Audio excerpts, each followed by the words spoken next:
اور شہداء اور ان کے لواحقین کی قربانیوں کو کبھی بھولا نہیں جا سکتا۔ آج پراپوگنڈے کا دور ہے، اعلام کا دور ہے، لیکن ایک بات یاد رکھیے کہ پاکستان کا جو دفاع ہے وہ بہت مضبوط ہاتھوں میں ہے۔ ہمارے دشمن کی کوشش ہے کہ وہ کسی نہ کسی طریقے سے پاکستان کو کمزور کرے، فرقہ وارانہ تشدد، عصبیتیں، مسلم مسیحی فسادات، معاشی بحران، لیکن انشاءاللہ اللہ کے فضل و کرم سے ان تمام چیزوں سے ہم ان بحرانوں سے باہر نکلیں گے اور کبھی بھی پاکستان کمزور نہیں ہوگا، نہ پاکستان کا دفاع کبھی کمزور ہوگا۔ ہم 65 کی بات نہیں کر رہے، ہم تو ابھی چند سال پہلے کی بات کر رہے ہیں، ابھی نندن کی بات کر رہے ہیں۔ دنیا کو خیال ہوگا کہ بھارت بہت بڑی قوت ہے، بھارت بہت بڑی طاقت ہے، بھارت کے پاس بڑا جدید اسلحہ ہے، لیکن آپ دیکھیں اللہ تبارک و تعالیٰ کے فضل و کرم سے ہمارے جوانوں نے، ہماری فضائیہ نے، ہماری بری اور بحری افواج نے جس طرح منہ توڑ جواب دیا وہ ساری دنیا نے دیکھا اور سلام عقیدت پیش کیا۔ ایک بات میں یہ بھی عرض کرنا چاہتا ہوں کہ یہ جو کوشش کرتے ہیں نا کہ کسی نہ کسی طریقے سے بحران پیدا ہو پاکستان میں، پاکستانی فوج اور قوم کے درمیان تصادم ہو، انہوں نے یوم شہداء پہ بھی دیکھا، انہوں نے یوم دفاع پہ بھی دیکھا کہ پوری قوم کس طرح اپنی فوج کے لیے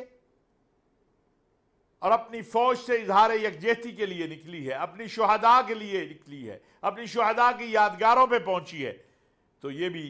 بڑا واضح ہو گیا ہے اور کسی کو غلط فہمی کا شکار نہیں ہونا چاہیے کہ وہ فوج اور قوم میں تقسیم پیدا کر لے گا۔ یہ اسی طرح یہ جو پراپوگنڈا کیا جاتا ہے، اس حوالے سے اس کانفرنس میں بھی بات کی گئی ہے، سوشل میڈیا اور باقی چیزیں جو ہیں انشاءاللہ اس پر بھی قابو پایا جائے گا، اور جو لوگ بھی ایسا کرنے والے ہیں، میں ایک بات تو عرض کرنا چاہتا ہوں اپنے نوجوانوں سے کہ آپ اس بات کو ضرور ذہن میں رکھیں کہ آج اور ان لوگوں سے بھی جن کا خیال ہے کہ خدا نخواستہ پاکستان کی فوج کہیں پر کمزور ہو گئی ہے یا پاکستانی قوم اور فوج کے درمیان کوئی بعد آیا ہے، کہ آئیں کیمرہ لے کر سڑکوں میں نکلے اور سروے کر لیں۔ آج بھی پاکستان میں سب سے زیادہ محبت کسی بھی سیاسی مذہبی جماعت یا شخصیت سے زیادہ محبت اگر قوم کی ہے تو وہ اپنی فوج کے ساتھ ہے، کیونکہ یہ فوج سب کی ہے، یہ ہم سب کی فوج ہے۔ ناظرین، پہلے بھی میں نے اس پر بات کی ہے، آج پھر عرض کرنا چاہتا ہوں کہ یہ جو حکومت نے اور فوج نے مل کر خصوصی سرمایہ کاری سہولت کونسل بنائی، یہ ایک بہت بڑا عمل ہے، یہ چھوٹی بات نہیں ہے۔ حقیقت یہ ہے کہ پاکستان کے جو حالات تھے ان میں اگر کوئی باہر سے انویسٹمنٹ کرنا آ جائے یا کوئی حکومت ہی آ جائے تو ہمارا جو بیوروکریٹیکل سسٹم ہے وہ اتنا تنگ کر دیتا ہے کہ وہ شخص بھاگ جاتا ہے۔ اس کونسل سے پاکستان کے اندر آنے والے سرمایہ کاروں کے لیے یہ موقع پیدا ہو گیا ہے کہ وہ آسانی سے اپنے معاملات کو اور آسانی سے اپنی جو انویسٹمنٹ کرنا چاہتے ہیں اس کو کر سکیں گے۔ یہ حکومتوں کے ساتھ بھی اس سہولت کار کونسل کا معاملہ ہوگا اور اس کا عام انویسٹر جو ہے اس کے لیے بھی ایک رستہ کھولے گا۔ اور جیسا کہ بار بار کہا جا رہا ہے، خود آپ نے دیکھا کہ جو لوگ آرمی چیف جنرل حافظ سید عاصم منیر صاحب سے ملے ہیں، تاجر بزنس مین، اور خود وزیر اعظم جو ہیں کاکڑ صاحب، انہوں نے بھی یہ بات کہی ہے کہ ہمارے دوست ممالک جو ہیں، بالخصوص سعودی عرب جو ہے، چائنا جو ہے، متحدہ عرب امارات ہے، قطر ہے، کویت ہے، یہ سب چاہتے ہیں پاکستان میں انویسٹمنٹ کرنا، یہ سب پاکستان کے ساتھ تعاون کرنا چاہتے ہیں، لیکن اس کے لیے تھوڑی محنت کی ضرورت ہے، اس کے لیے ماحول بنانے کی ضرورت ہے، پاکستان کو اندرونی طور پر مستحکم کرنے کی ضرورت ہے۔ یہ جو سیاسی خلفشار ہے، ایک دوسرے پر الزام تراشیاں ہیں، بلا وجہ کی جو ہے ملک کے اندر افراتفری پیدا کرنے کی جو ہے وہ کوشش ہے، اس سے بالا تر ہو کر سوچنے کی ضرورت ہے۔ آج ہم جن مصائب اور مسائل کے شکار ہیں، خواہ وہ تیل کا بحران ہو، خواہ وہ معیشت کا بحران ہو، خواہ وہ بجلی کا بحران ہو، اس سے نکلنے کا واحد راستہ جو ہے وہ ہمارا اتحاد ہے۔ مایوسی کی بات نہیں ہے، ہم ایک مضبوط قوم ہیں، ہم ایک مضبوط فوج رکھتے ہیں، اللہ تعالیٰ نے ہمیں خوبصورت موسم دیے ہیں، میں آپ کو بتاؤں اگر صرف پاکستان کے اندر ہم اس پر توجہ دیں کہ جو مذہبی ٹورزم ہے اس کو پرموٹ کریں تو پاکستان کے بہت سارے مسائل جو ہیں وہ حل ہو جائیں، ہمیں بار بار کبھی IMF اور کبھی کسی کے پاس نہ جانا پڑے۔ اور یہ جو اس عزم کا اظہار کر رہی ہے ہماری عسکری قیادت، سیاسی قیادت، کہ انشاءاللہ معاملات بہتر ہوں گے، معاملات کو بہتری کی طرف لے جایا جائے گا پاکستان کے اندر۔ اور آپ نے دیکھا ہے اگر خراج تحسین نہ پیش کریں تو بڑی ہی افسوسناک بات ہوگی کہ آپ دیکھیں کہ صرف ایک ہفتے کے اندر جب آرمی چیف کی بزنس مینوں سے ملاقات ہوتی ہے اور تمام ادارے متحرک ہوتے ہیں تو آپ دیکھیں کہ ایک ہفتے کے اندر ڈالر کتنا نیچے آیا ہے اور سمگلنگ رکی ہے۔ چینی کی سمگلنگ دیکھیں کیسے ہو رہی تھی۔ یہ ایسے لوگ ہیں، یہ جو کام کرنے والے ہیں، یہ سمگلنگ کرنے والے ہیں، یہ ڈالر کے ریٹ بڑھانے والے ہیں، انہیں یہ بھی خیال نہیں آتا کہ جس وطن کا ہم کھا رہے ہیں ہم اسی کے ساتھ غداری کر رہے ہیں، ہم اسی کو کمزور کرنے کی کوشش کر رہے ہیں۔ یہ وطن ہم سب کا ہے، اس وطن کی عظمت، اس وطن کی بقا، اس وطن کی سلامتی کے لیے ہم سب کو مل کر جدوجہد اور محنت کرنی ہے۔ اور یہی میری گزارش ہے اور یہی میری التجا ہے کہ ہمیں پاکستانی ہونے کے ناطے کبھی بھی احساس کمتری میں مبتلا نہیں ہونا چاہیے۔ ہم ایک زرعی ملک ہیں، ہم ایک ایٹمی قوت ہیں، ہم کیوں احساس کمتری میں مبتلا ہوں؟ ہم کیوں نہ محنت سے، اپنی قوت سے، اپنی صلاحیتوں سے اپنے وطن کو مضبوط اور مستحکم بنائیں۔ ناظرین، آخر میں گزارش کرنا چاہتا ہوں، آپ کے علم میں ہے کہ G20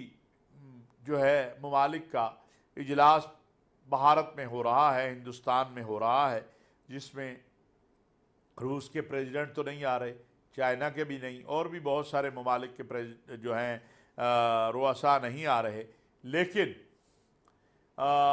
یہ اطلاع ہے کہ سعودی عرب کے ولی عہد امیر محمد بن سلمان وہاں آ رہے ہیں، ترکی ہے، اپنا متحدہ عرب امارات ہے، مصر ہے۔ ہمارا تمام جو ممالک ہیں G20 کے، ان سے ایک گزارش ہے، ہماری ایک مطالبہ ہے کہ آپ دیکھیں کہ ہندوستان میں اقلیتوں کے ساتھ کیا سلوک ہو رہا ہے، اور مقبوضہ کشمیر جو دنیا کی سب سے بڑی جیل ہے، وہاں ہندوستان کس طرح مظالم کر رہا ہے۔ ان حالات میں ہماری آپ سے گزارش ہے، تمام G20 کے ممالک سے بالعموم اور اسلامی ممالک سے بالخصوص، کہ آپ مسلمانوں پر اور اقلیتوں پر جو مظالم ہو رہے ہیں اس کے حوالے سے اپنا کردار ادا کریں اور یہ سلسلہ بند ہو۔ اسی طرح یاد رکھیں کہ مقبوضہ کشمیر کے حوالے سے ہمارا موقف بڑا واضح ہے۔